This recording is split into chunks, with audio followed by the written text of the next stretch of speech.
Hello friends, कैसे हो आप सभी। उम्मीद है कि आप सब अच्छे होंगे और बिल्कुल दिल लगा के अपनी स्टडी कर रहे होंगे और मेरे द्वारा दी हुई इन्फॉर्मेशन आपको पसंद आ रही होगी।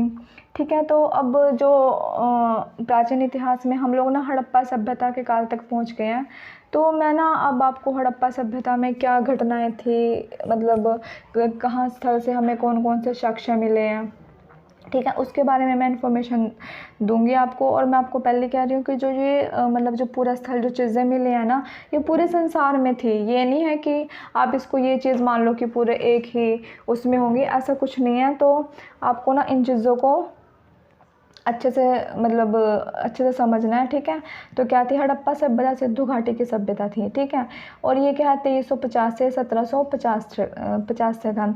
हड़प्पा कालीन सभ्यता यह आदि इतिहास का हिस्सा है, जिस सभ्यता के पुरातात्विक साक्ष्य मिले हैं तथा लिखित साक्ष्य भी मिले हैं। देखो अब आप ना इस चीज़ में ये कन्फ्यूजन कि आदि इतिहास क्या है, ठीक है।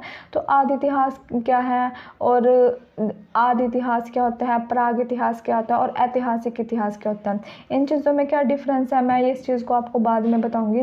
लेकिन उस चीज़ से, क्योंकि वो वीडियो मैंने बना रखी है, इसके बाद वो वीडियो आएगी, लेकिन उससे पहले ये चीज़ें आपको कराना जरूरी थी ताकि आप इसको अच्छे से डिफरेंस क्रिएट कर सको, आपको अच्छे से समझ आ सके कि आदि इतिहास और प्राग इतिहास और ऐतिहासिक इतिहास क्या है, ठीक है। तो फिलहाल आप इसको ये चीज़ रखो कि जो हड़प्पा सभ्यता है वो आदि इतिहास का हिस्सा है, जिस सभ्यता में पुरातात्विक साक्ष्य मिले हैं तथा लिखित साक्ष्य भी मिले हैं, परंतु अभी इन साक्ष्यों को क्या नहीं किया गया, पढ़ा नहीं गया है, ठीक है। जो हड़प्पा कालीन सभ्यता थी ना, वो हमारी 600 साल तक थी। कब से? 600 साल तक। जो आप दे सकते हैं 2350 से 1750 इज इक्वल टू 600, ठीक है। इससे पहले भी कुछ सभ्यताएं थी, ठीक है। ऐसा नहीं है कि यही सभ्यता, क्योंकि इससे पहले हमने क्या पढ़ा है 5000 BC में ताम्र सभ्यता, आहर सभ्यता, गलुड़ सभ्यता, और देखो और जो है दूसरे इसके सुमेरियन मतलब सुमेरियन सभ्यता भी है। पुरानी सभ्यता थी, सुमेरियन सभ्यता थी, परंतु जो और इसके जो मतलब एक पुरानी सभ्यता बोलते हैं उसको क्या बोलते हैं, सुमेरियन सभ्यता है। परंतु जो सभ्यता सुव्यवस्थित यानी कि जिसे हम कहते हैं ना कि एक सिस्टमेटिकली तरीके से रहना, एक मैनेजमेंट सिस्टम से रहना, ठीक है, जिसमें ना मतलब एक डेवलपमेंट क्षेत्र कह सकते हैं, ठीक है, उस चीज़ को सुव्यवस्थित ढंग से रही है, इसको हड़प्पा कालीन सभ्यता कहा जाता है। प्राय 600 साल तक रही इतिहासकार ने इस सभ्यता के भिन्न भिन्न कालों में विभाजित किया है, जिसका वर्णन इस प्रकार है, ठीक है। तो मतलब सुनने में आया कि हड़प्पा सभ्यता ना इतनी विकसित थी और ऐसे डिज़ाइन की गई थी, ऐसा लगता था जैसे मान लो किसी इंजीनियर ने उसको डिज़ाइन किया गया। जो वहाँ के लोग थे वो इतने समझदार, इतने इंटेलिजेंट थे, मतलब उन्होंने जिस चीज़ों का निर्माण किया, जैसे जल निकासी की व्यवस्था कर रखी है, हवादार रोशन मतलब रोशनदान, खिड़की दरवाजे की व्यवस्था इस प्रकार कर की हुई थी उस काल में।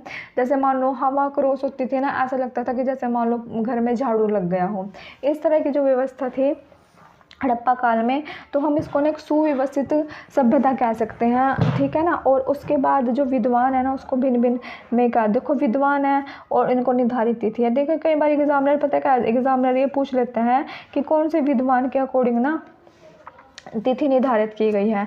तो पहले क्या है, फेयर सर्विसेज ने क्या कहा है कि 2000 से लेकर 1500 ईसा पूर्व तक हड़प्पा सभ्यता थी, ठीक है। जो मधु स्वरूप वत्स हैं, इन्होंने क्या कहा है कि 1500 से लेकर 2700 ईसा पूर्व थी, ठीक है। और CJ गेंडा है, शायद ये गेंडा है, मतलब यहाँ अंग की बिंदी आएगी, ठीक है। CJ गेंडा, इन्होंने क्या कहा है 2350 से लेकर 1750 से है। जो मार्टी व्हीलर है, उन्होंने क्या कहा है 2500 से लेकर 1500 ईसा पूर्व है। और जो अर्नेस्ट मैंके हैं, इन्होंने क्या कहा है 2800 से 2500 ईसा पूर्व है। और जो सन जॉन मार्शल है, इन्होंने क्या कहा है 3250 से 2750। इन्होंने तो बहुत ही ज़्यादा आगे एडवांस में ले गया ये, ठीक है। जो रेडियो कार्बन है ना 14 रेडियो कार्बन C14 विधि, ठीक है, इसने क्या कहा है 2350 से लेकर 1750 तक। मतलब सबसे ज़्यादा जो प्रमाणिक तथ्य हैं ना, जो हड़प्पा काल से जो वो चीज़ें मिली हैं, मिट्टी जो पुरातात्विक चीज़ें मिली हैं जिनकी खोज की है, जिन पे मिट्टी से लगी, जिसमें वो कहते हैं ना C14 में क्या है, मिट्टी से चीज़ों का निर्माण मतलब पता किया जाता था कि ये 500 साल मतलब कितने साल पुरानी है, उसमें 500 ऐड करके तो हमें पता चल जाता था कि कोई चीज़ कितनी ज़्यादा पुरानी है। तो सी कार्बन विधि था 1350 से 1750 तक। और ये क्या कह रहे हैं, और अगर जो देखा जाए ना कि कौन सा ऐसा विद्वान है जिसके जो साक्ष्य है ना C14 विधि के अकॉर्डिंग मिलते, तो आपको बताना है CJ गेंडा के। इसने भी 1350 दी है 17, और इसने भी 1350 1750 दी, इसलिए मैंने इसको अंडरलाइन कर दिया। तो आप इसको ईजिली देख सकते हो, ठीक है। आगे हमारे पास क्या आता है कि जो हड़प्पा कालीन सभ्यता को रेडियो कार्बन विधि C14 के द्वारा 3 चरणों में बांटा गया है। किसके 3 चरणों में बांटा गया है? पूर्वी हड़प्पा चरण, यह लगभग कब था? 3500 से 2600 ईसा पूर्व। क्योंकि कई बार इतिहासकार क्या बोझ लेते हैं कि पूर्वी हड़प्पा चरण का लगभग कितना है? 3500 से 2600। देखो जो कुल्लू संस्कृति थी ना, मैंने आपको क्वेश्चन में पढ़ाया था, वो पूर्व हड़प्पा काल से भी पहले की थी, ठीक है। जैसे उसने पूछा था कि पूर्व हड़प्पा काल से पहले का स्थल कौन सा था, तो कुल्लू था। और जो ये थी सभ्यता कब थी? 3500 से 2600 थी, ठीक है। और परिपक्व, इसमें क्या था कि जो हड़प्पा सभ्यता था ना, एक मैच्योर लेवल में थी, मतलब एक कहते हैं ना परिपक्व, एक डेवलपमेंट में थी, ठीक है। तो कब से? 2600 से लेके 1900 तक थी, ठीक है। उसके बाद क्या है, ये पतन क्यों और चलना शुरू हो गया, ठीक है। समाप्त चरण यह लगभग कितना है? 1900 से 1300 तक थी। क्या थी? 1900 से 1300 तक थी। यानी कि जो हड़प्पा सभ्यता थी वो हमारे पास देखने में कितने हैं? 600 वर्ष तक थी, ठीक है। अब देखो सिंधु घाटी का हड़प्पा काल की 4 सभ्यताएं विकसित हुई, जिनका वर्णन इस प्रकार है। मतलब जब सिंधु घाटी सभ्यता विकसित थी ना, उसके समांतर, उसके पैरेलल में भी कई सभ्यताएं विकसित थी, ठीक है, जिनको बारे में हमें बताया गया है। देखो पहले क्या है? हवांगवाहू। देखो इन चीज़ों को देख के ना आपका दिमाग में याद आता है कि चीनी हो गया, जैसे वानचुआंग, हुआंगस्वांग, वेनसांग, ये सब चीज़ें। तो इसको देखने से क्या मतलब कि ये क्या चीन की सभ्यता थी? जो एग्जामिनर से पूछ लेगा हवांगवाहू कौन सी सभ्यता थी, तो आपको बताना होगा चीन की सभ्यता थी। सिंधु घाटी की सभ्यता क्या थी? हड़प्पा सभ्यता थी, ये तो आपको पता ही है। आगे क्या है? दजला और फराद। दजला और फराद घाटी पर नदियों के बीच में एक सभ्यता विकसित हुई, जिसको क्या कहा गया? मेसोपोटामिया या सुमेरियन सभ्यता। क्या नाम दिया गया? मेसोपोटामिया या सुमेरियन, क्योंकि मेसोपोटामिया का नाम ही क्या था? सुमेरियन सभ्यता थी, ठीक है। और जो इसके क्या थे? समकालीन ही बोल सकते हैं इन सभ्यताओं को। और जो ये विकसित कहाँ हुई थी? दजला और फराद नदी की जो घाटी थी ना, उसके बीच में ये सभ्यता विकसित हुई थी। आगे कौन सी है? नील नदी घाटी। नील नदी घाटी के साथ जो सी सभ्यता विकसित हुई है वो कौन सी है? मिस्र की सभ्यता। कौन सी है? मिस्र की सभ्यता, ठीक है। अब ना इसकी खोज कैसे हुई? जो हड़प्पा सभ्यता है ना, इसकी खोज कैसे हुई है? जैसे आपको पता है, बहुत पुरानी कहानी है, मतलब सुनी है कि 1856 में रेलवे लाइन बिछाई जा रही थी। वहाँ पर उसको जो मजदूर थे वो ना एक खंडर से ईंटें लेके आ रहे थे। तो फिर जो वहाँ पर इंजीनियर थे उन्होंने देखा कि यार ये ईंटें तो बहुत पुरानी, फिर उन्होंने इसकी खोज करना शुरू किया। मतलब कि ऐसी कहानी है ना जो, तो ऐसे करके इसकी खोज हो गई है, ठीक है। फिर कहता है कि सबसे पहले ना 1826 में, ठीक है, क्या कहते हैं, सबसे पहले 1826 में चार्ल्स मैसन। अभी ये चीज़ आती है कि ना, जैसे हम ये मानते हैं कि सबसे पहले शायद सर जॉन मार्शल ने मतलब चीज़ों को, पुरातात्विक चीज़ों को खोजने की वो प्रक्रिया शुरू है, बट ऐसा कुछ नहीं। सबसे पहले यदि देखा जाए ना 1826 में चार्ल्स मैसन के द्वारा खोज करना शुरू हुई है। क्या है? चार्ल्स मैसन। यदि आपसे पूछ लेना एग्जाम में कि सबसे पहले किसने चीज़ों को खोज करना शुरू किया, ये नहीं कि जॉन मार्शल दे दो, ऐसा कुछ नहीं। आपने क्या देना है? 1826 में चार्ल्स मैसन नाम का जो पर्सन था उसने सबसे पहले खोज करना शुरू की है। उसके बाद क्या है? 1921 में सर जॉन मार्शल के नेतृत्व में दयाराम साहनी और राखलदास बनर्जी के द्वारा सर्वप्रथम क्या की गई है? खुदाई की गई है, ठीक है। हड़प्पा सभ्यता में कौन सी जाति रहती थी? अब हमें ये भी तो पता चलना चाहिए ना कि हड़प्पा सभ्यता में कौन सी जाति रहती थी। तो इसमें क्या कहा है कि मेडोटेरियन प्रजाति। क्या है? मेडोटेरियन प्रजाति को सिंधु सभ्यता का निर्माता माना जाता है। मतलब क्या कहते हैं कि जो जैसे मतलब कि कोई आएगा, कोई पर्सन था या कुछ भी था, चाहे वो कहीं से भी आए हो, ठीक है, जो मेडोटेरियन सभ्यता, तो वो प्रजाति थी मेडोटेरियन। इसको निर्माता, हड़प्पा सभ्यता का निर्माता किसे माना जाता है? मेडोटेरियन सभ्यता को। इस समय यह पर जो प्रजातियां दक्षिण भारत में पाई, इस समय जो ये प्रजातियां ना, ये कहाँ पर पाई जाती हैं? मे बी अ फ्यूचर दक्षिण भारत में, ठीक है। आगे फिर हमारे क्या है? प्रोटो आस्ट्रोलाइट। क्या है? प्रोटो आस्ट्रोलाइट प्रजाति सिंध क्षेत्र में आने वाली प्रथम प्रजाति थी। क्या थी? जो प्रोटो आस्ट्राइड प्रजाति थी, सिंध क्षेत्र में आने वाली कौन सी जाति थी? प्रथम थी। कौन सी थी? प्रथम थी। आपको निर्माता तो मेडिटेरियन है, लेकिन इस क्षेत्र में, सिंधु क्षेत्र में आने वाली प्रथम प्रजाति कौन सी बोली जाती है? प्रोटो ऑस्ट्रोलाइट। ठीक है। हड़प्पा सभ्यता का उदय, जो ताम्रपाषाण काल था ना, मैंने कहा था 5000 BC, जब वो जो चीज़ समाप्त हो गई थी, यानी कि उसके जगह पर, जैसे मान लो कि हम कई बार कुछ चीज़ टूट जाती है, फिर वहाँ जाकर अपना घर बसा लेते हैं, तो हड़प्पा सभ्यता का उदय ताम्रपाषिक पृष्ठभूमि पर भारतीय उपमहाद्वीप के पश्चिमोत्तर भाग पर है। कहाँ पर है? भारतीय उपमहाद्वीप के पश्चिमोत्तर भाग में है। भूमध्य सागर, या कहा मेडिटेरियन, ये इसी के साथ संबंध है, ये भूमध्य सागर से संबंधित रखती थी। आगे हमारे पास मंगोलाइड क्या कहते थे? उप हिमालय में यहाँ आकर बसे थे। जो मंगोलाइड थे ना, ये उप हिमालय से आकर बसे थे। देखो एग्जामिनर आपसे कभी पूछ लेगा कि मंगोलाइड कहाँ से आकर बसे थे, तो आपको कैसे करना है? मंगोलाइड, इसका ये पकड़ लो और हिमालय ये पकड़ लो, इन दोनों को मिला के देख लो, तो आपको ईजिली समझ आ जाएगा एग्जाम में कि मैडम ने ऐसे बताया था। ठीक है। आगे क्या है? अल्पाइन में क्या है? मध्य गंगा और निम्न गंगा के भाग में बसे हुए और अभी भी वहीं पर रहते हैं। अल्पाइन क्या है? जैसे मध्य गंगा और निम्न गंगा का जो भाग है, एक लाइन सी बिछ रही है, तो आप उसको कह सकते हो, क्योंकि भाग का जो हिस्सा है ना, उसे तो अल्पाइन को उसके साथ कोरिलेट करके आप इसको इजिली कर पाओगे। जो अल्पाइन है वो कहाँ पर स्थित थे? मध्य गंगा और निम्न गंगा के भाग में बसे हुए थे और अभी भी कहाँ पर है? वहीं पर बसे हुए हैं। ठीक है। आगे देखो हमारे पास ना क्या चीज़ आती है, जैसे मान लो हड़प्पा सभ्यता को ना कभी सिंधु घाटी सभ्यता कह रहे हैं, कभी हड़प्पा सभ्यता कह रहे हैं, कभी कुछ कह रहे हैं, कभी कुछ, लेकिन ना हम इसमें कंफ्यूज होते हैं कि जो हड़प्पा सभ्यता का जो ये नाम दिया गया है ना, ये किसके आधार पर दिया गया है, क्यों दिया गया है। ठीक है। तो हम ना इस चीज़ में ना मैं आपको ये बताऊँगी कि सिंधु घाटी की सभ्यता का जो ये नामकरण किया गया है ना, ये क्यों किया गया है। ठीक है। तो नामकरण के बाद जो हड़प्पा सभ्यता, यह नाम जगह के नाम के आधार पर दिया गया है। लगे आपसे पूछने लगे हड़प्पा सभ्यता क्यों दिया गया है, तो आपने क्या बताना है कि जगह के नाम पर, यानी जैसे मान लो हड़प्पा सभ्यता है। ठीक है। हड़प्पा सभ्यता जैसे मान लो कोई गांव है, कोई भी लगा लो। ठीक है। वहाँ पर ना किसी चीज़ का नाम ना हड़प्पा है। ठीक है। उस जगह, तो उसके नाम पे इसका नाम रखा गया है हड़प्पा सभ्यता। ठीक है। यानी कि जगह के नाम के स्थान पर इसको क्या दिया गया? हड़प्पा नाम। दूसरा इसको बोलते हैं सिंधु सभ्यता। सिंधु सभ्यता क्यों कहते हैं? सिंधु नामक नदी जो इसके पास से होकर गुजरती थी, जिसके आधार पर इसका नाम दिया गया। जो सिंधु नदी थी ना, वो उसके पास से होकर गुजरती थी, जिसके कारण इसको सिंधु सभ्यता नाम दिया गया है। आगे क्या है? सिंधु सरस्वती सभ्यता। प्राचीन काल में एक और नदी थी, सरस्वती नदी, जो सिंधु नदी में आकर मिल गई थी, जिसके कारण इसको नाम दिया गया सिंधु सरस्वती नदी। प्राचीन काल में क्या है?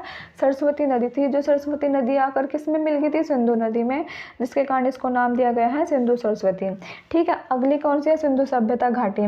नदी के पास बहुत बड़ी घाटियाँ होती थी, जो इसके आधार पर सिंधु घाटी सभ्यता कहा गया। मतलब कि जो सिंधु नदी थी ना, तो वहाँ पर उसके पास में क्या था? बहुत बड़ी बड़ी घाटियाँ थी, तो जिस घाटी के नाम पर इसको क्या दिया गया? सिंधु घाटी नाम दिया गया। देखो अब आपको नाम आ जाएगा, हड़प्पा सभ्यता जगह के स्थान पर, सिंधु सभ्यता नदी के कारण पर, सिंधु सरस्वती नदी सिंधु में आके मिल रही थी, और सिंधु घाटी किस लिए गया? घाटी के नाम पर। ठीक है। आगे इस पे क्या है? एक और इसको नाम से पुकारा जाता है कांस्य युगीन सभ्यता। इस सभ्यता, इसमें तांबा प्लस टीन को मिक्स करके क्या बनाया गया है? कांसा बनाया गया। मैंने बताया था ना कि तांबा प्लस टीन को मिक्स करके क्या बनाया गया? कांस्य, इसलिए इसको कांस्य युगीन सभ्यता भी कहते हैं, कांस्य युगीन सभ्यता भी कहा जाता है। ठीक है। दूसरी क्या है? प्रथम नगरीय क्रांति यहाँ हुई थी, मतलब कि प्रथम नगरीय क्रांति हुई थी, इसलिए इसको नगरीय सभ्यता भी कहते हैं। मतलब कि जैसे कहते हैं ना, नगरों का विकास होना था। ठीक है। तो नगरिया, जिसमें नगरों का उदय हुआ, इस काल में ही नगरों का उदय हुआ, इसलिए इसको क्या कहते हैं? नगरिया। देखो कांस्य युगीन सभ्यता, नगरीय सभ्यता, कुछ भी आ जाएगा, तो आपको ना बताना होगा इसमें क्या है। ठीक है। और सिंधु सभ्यता में ना आपको एक और चीज़ देखने, क्योंकि हमारे पास क्या साक्ष्य मिले हैं, कुछ लिखित प्रमाण भी मिले हैं, तो सिंधु घाटी सभ्यता से ना हमें क्या मिली है, जो इसका होने का एहसास कराती है कि 300 से 400 क्या मिले हैं इस सभ्यता को, मतलब संकेत मिले हैं। 300-400 कम से कम संकेत मिले हैं। वो संकेत किस पर मिले हैं? मृत भांडों पर, जो सिलखड़ी से, जो मोहरे हैं, सॉरी मोहरों पर। जो मोहरे किस पर बनी है? सिलखड़ी की बनी होती है। बर्तन मिट्टी के बने होते थे। ठीक है। मणके और मिट्टी, इन पर भी ना कुछ लिखा गया था, कुछ नामांकित किया गया था, जिससे ना हड़प्पा सभ्यता के होने का एहसास होता है, पता चलता है। और सबसे बड़ी बात यहाँ पर ना, यू आकार के चित्र तथा मछली के आकार के चित्र ज़्यादा मिले हैं। पूछ लेता है ना कि हड़प्पा सभ्यता में सबसे ज़्यादा किस चीज़ के चित्र मिले हैं, तो आपको बताने हैं कि सबसे ज़्यादा चित्र किसके मिले हैं, यू आकार के चित्र मिले हैं और मछली के आकार के चित्र मिले हैं। ठीक है, उसके बाद ना हमारे पास क्या आता है, लिखने की शैली पर विवाद है। यहाँ पर क्या है, लिखने की शैली पर विवाद है। जहाँ जो यहाँ पर जो शैली थी ना वो बाएं से दाएं और दाएं से बाएं और दोनों भाषा को जो मिलाकर बोलते थे उसे क्या बोलते थे, ब्रुस्टोफोन शैली। क्या बोलते थे, ब्रुस्टोफोन शैली। क्या बोलते थे, ब्रुस्टोफोन शैली। ठीक है, और पता है ना, देखो जैसे हमारा ये मतलब ये लेफ्ट है और ये राइट है, यानी कि ये बायां है ये दायां है। हम ना यहाँ से लिखना शुरू करेंगे तो दाएं पे ख़त्म हो जाएगी और दाएं से शुरू करेंगे तो बाएं पे ख़त्म हो जाएगी।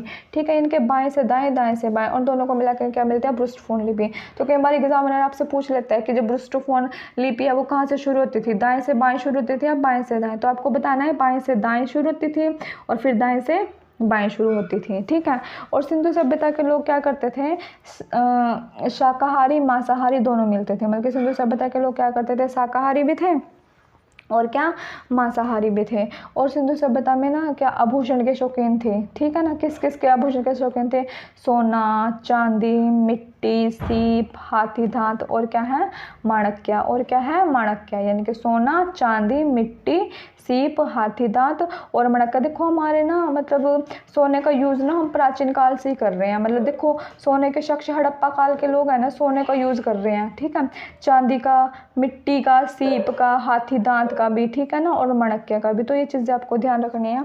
और यहाँ पर ना जो है दर्पण मिला है, दर्पण पर डिज़ाइन के, देखो ये डिज़ाइन का रखा है ना, तो ये किसका है, तांबे का है, तांबे। क्योंकि देखो हड़प्पा सभ्यता से पहले हमारे पास कौन सी संस्कृति थी, तांबा सभ्यता थी ना, तांबर युगीन सभ्यता थी। ठीक है, और यहाँ पर कंघी भी मिले हैं और हाथी दांत के सुई भी मिले हैं। ठीक है, और जीवन निर्वाह के लोग, जीवन निर्वाह करने के लिए यहाँ पर लोग क्या करते थे, कृषि, पशुपालन, शिल्प और व्यापार क्या करते थे, कृषि, पशुपालन और शिल्प और व्यापार करते थे।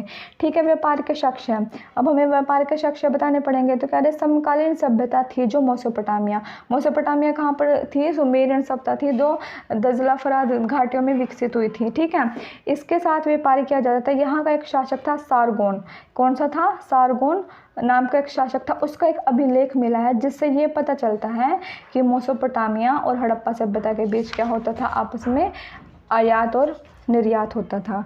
ठीक है, आगे हमारे पास क्या है, मेसोपोटामिया से ना दो जगह है, मेसोपोटामिया में दो जगह है, उर और किस, जहाँ से हड़प्पा के मोहरे मिले हैं। ठीक है ना, मिली है, जिससे साबित होता है कि मेसोपोटामिया का हड़प्पा के बीच व्यापार होता है। देखो जैसे मेसोपोटामिया थी दजला फराद में विकसित हुई थी।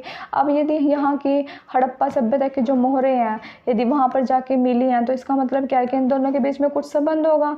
ठीक है, कुछ व्यापार होगा या कुछ भी होगा, तो इससे साबित होता है कि इन दोनों के बीच में क्या था, संबंध था। दूसरा क्या था, निर्यात। अब ये है कि जो ना हड़प्पा सभ्यता वाले वो किस चीज़ का निर्यात करते थे।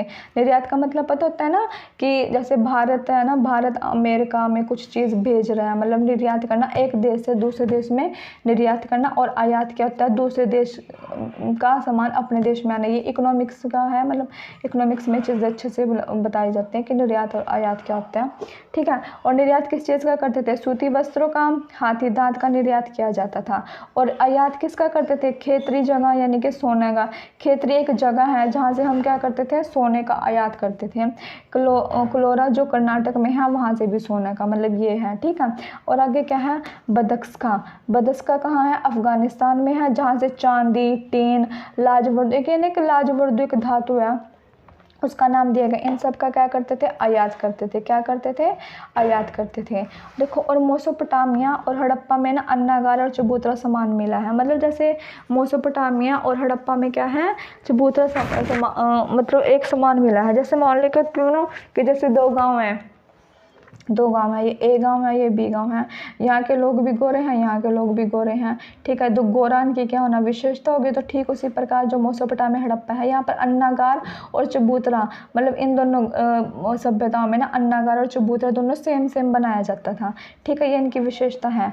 अब देखो, और इनमें ना कुछ चीज़ें भी हैं, मतलब जिनका आधार मानकर ये कहा जाता है कि कुछ चीज़ें इनसे ली गई हैं। कोई कहता है कि ये हड़प्पा सभ्यता इनकी कॉपी करके बनाया गया। तो हम ना देख लेंगे कि इन दोनों में ना क्या है, तो कि देखो आधार मानते हैं मेसोपोटामिया और हड़प्पा।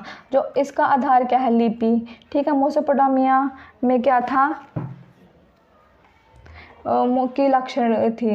लिपि क्या थी, कीलाक्षर थी। और हड़प्पा क्या है, भाव चित्रात्मक है। जो इसकी जो शैली थी ना हड़प्पा वालों की, भाव चित्रात्मक, पता क्या, जैसे मान लो आपने क बना दिया, क से कबूतर, कबूतर होगा तो आप उसको क लिख देंगे। अनार है, अनार का आ बना देंगे। यानी कि जो भाव चित्रात्मक थी, मतलब ये शैली तो भावों से निर्मित थी। ठीक है, नगर नियोजन कम विकसित थे और ये क्या, अधिक विकसित थे। ईंटें क्या थी, कच्ची थी और यहाँ पर क्या थी, पक्की थी। पूजा भवन क्या थे, साक्ष्य प्राप्त हुए हैं और यहाँ पर नहीं प्राप्त हुए हैं। मोहरे क्या है, बेलनकार हैं और यहाँ पर मोहरे कैसी हैं, चकोर है। कैसी है, चकोर है। तो ये दोनों ना, इन दोनों में डिफरेंस है। ठीक है ना, तो आपको ना ये चीज़ें ना अच्छे से करनी होगी। ठीक है, तो वीडियो ज़्यादा लंबी ना बने, इसलिए मतलब मैं नेक्स्ट वीडियो में कराऊंगी जो मेरे पास ये कंटेंट हैं दिए हुए। ठीक है ना, तो ये मैं आपको नेक्स्ट वीडियो में करा दूंगी। ठीक है, तो बने रहें क्योंकि बहुत सारा मटेरियल है इसमें, या ऐसा नहीं, इसमें थोड़ा बड़ा हो जाएगा, इसको मैं नेक्स्ट वीडियो में ही कंप्लीट करा दूँ। चलो आप इसको ऐसा करो, हाँ इसमें ना कुछ चीज़ों को समय देख लो। ठीक है, अब देखो जो हमारे पास संस्कृति थी, ठीक है, जो बलूचिस्तान है, बलूचिस्तान में कौन सी थी, कुल्लानाल संस्कृति। कौन सी थी, कुल्लीनाल संस्कृति। और राजस्थान था, इसमें कौन सी संस्कृति थी, सोंधी संस्कृति। कौन सी थी, सोंधी संस्कृति। और चनहुदड़ों में कौन सी थी, झोकर झाकर संस्कृति। और हड़प्पा में सिंधु सभ्यता। क्योंकि कई बार वो पूछ लेते हैं कि कौन सी संस्कृति, तो बलूचिस्तान में कौन सी है, कुल्लीनाल। राजस्थान में कौन सी है, सोंधी। चनहुदड़ों में क्या है, झोकर झाकर। और हड़प्पा में क्या है, सभ्यता। और देखो ये ना मैंने ना भारत का मैप बनाया है और इसमें ना ये स्थल बताने की कोशिश करी है कि कितने हैं। देखो जो हमारी ना हड़प्पा सभ्यता थी, ठीक है, उसमें ना बहुत सारे थे, जैसे मोहनजोदड़ो, चनहुदड़ो, सूतकांगेडोर, चिनाब, मांडा, रोपड़, संगोली, कालीबंगा। ठीक है, तो जैसे 600 साल तक हमारी हड़प्पा सभ्यता रही है। ठीक है, तो वहाँ पर कुछ ना कुछ तो और भी सभ्यता विकसित होंगे ना। जैसे मान लो हमारा भारत देश है, भारत देश में कितने सारे राज्य हैं। ठीक है ना, तो ठीक उसी तरह ये भी थी। और ये कैसे दिए, और ये बताया गया कि कहाँ पर क्या चीज़ है, कहाँ पर क्या चीज़ है, कहाँ पर क्या चीज़ है। तो मैं आपको बताना चाहूँगी।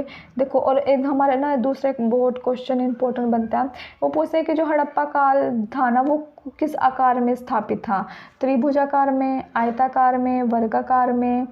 ठीक है, और हाँ तो आपको बताना है कि जो हमारा हड़प्पा था वो त्रिभुज आकार में था।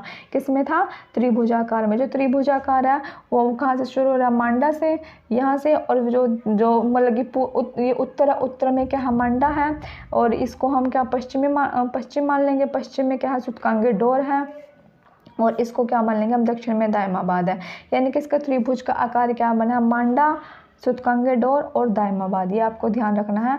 वैसे मैं आपको इसमें बताऊंगी कि ना पूर्व पश्चिम, पूर्व में कौन सा था, पश्चिम में, उत्तर और दक्षिण में। ठीक है, अब ये देखो जो यहाँ पर है मांडा है चिनाब नदी में, जम्मू कश्मीर में। फिर हमारे पास ये हड़प्पा आ गया, रावी नदी पे आ गया, मोहनजोदड़ो आ गया सिंधु नदी पे, कोट दीजिए यहाँ पर आ गया, सूतकांगेडोर दाशको नदी पर आ गया, चनहुदड़ो। ठीक है, और गुजरात पे ये रंगपुर, लोथल, धोलावीरा, सूतकांगेडोर, भगतराव। ठीक है, ये सब चीज़ें ना मैंने आगे वीडियो में डिस्कस कर रखी हैं। दायमाबाद महाराष्ट्र में, कालीबंगन राजस्थान में, संघोली, आलमगीरपुर हरियाणा में ये है। मतलब यहाँ पर ना हमें कुछ ना कुछ स्थल जरूर मिले हैं, और वहाँ पर कौन कौन से स्थल मिले हैं वो मैंने एक एक चीज़ को डिस्क्राइब कर रखा है, तो वो मैं आपको आगे कराऊंगी। ठीक है, और आप यहाँ पर देख लो इसका विस्तार। उत्तर में, यदि हम उत्तर में लें, उत्तर में क्या था, मांडा, सॉरी वीडियो,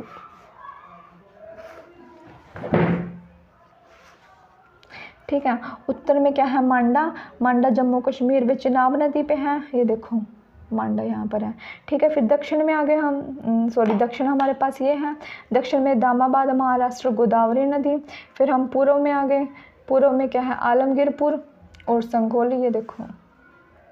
ठीक है, और पश्चिम में कहाँ पर आ गए, सूतकांगेडोर और दाशक नदी। और जो हमारा इसका आकार क्या है, त्रिभुजाकार है। कैसा है, त्रिभुजा आकार है। ठीक है, और देखो इसमें भी कॉन्सेप्ट इसे में देख लो। क्षेत्रफल के आधार पर सबसे बड़ा स्थल क्या है? क्षेत्रफल के आधार पर सबसे बड़ा स्थल क्या है? मोहनजोदड़ो, हड़प्पा, राखीगढ़ी और धोलावीरा। क्या है? मोहनजोदड़ो, हड़प्पा, राखीगढ़ी और धोलावीरा। हम इसको कैसे याद कर सकते हैं? इसका म ले लिया, इसका ह ले लिया, इसका र और इसका धा, महाराधा। म से मोहनजोदड़ो, ह से हड़प्पा, र से राखीगढ़ी और धोलावीरा।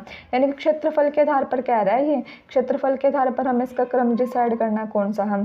और भारत में सबसे बड़ा स्थल कौन सा है? राखीगढ़ी। और दूसरे नंबर पे क्या है? धोलावीरा। क्या है? राखीगढ़ी और धोलावीरा है। सभी स्थल कौन कौन सी वस्तुएं मिले हैं उसका वर्णन इस प्रकार है। ठीक है, तो ये ना सारे हड़प्पा काल की हैं, तो ये मैं आपको नेक्स्ट वीडियो में करा दूंगी। ठीक है ना, क्योंकि एक वो है एक कंटेंट एक वीडियो में इकट्ठे हो जाएंगे। तो यहाँ तक मैंने इस वीडियो में कराया, ये मैं आपको नेक्स्ट वीडियो में कराऊंगी। ठीक है, उम्मीद है आपको मेरे द्वारा दी हुई इन्फॉर्मेशन पसंद आ रही होगी, और इसे लाइक करें, शेयर करें, सब्सक्राइब करें, अपने दोस्तों को शेयर करें इसको। और इसको ना बहुत अच्छे से, बहुत डीपली से इसको समझ के करना, इसको आपको बहुत अच्छे से ये समझ आ जाएगी। ठीक है, और खुश रहें हमेशा। Thank you so much. Have a nice day.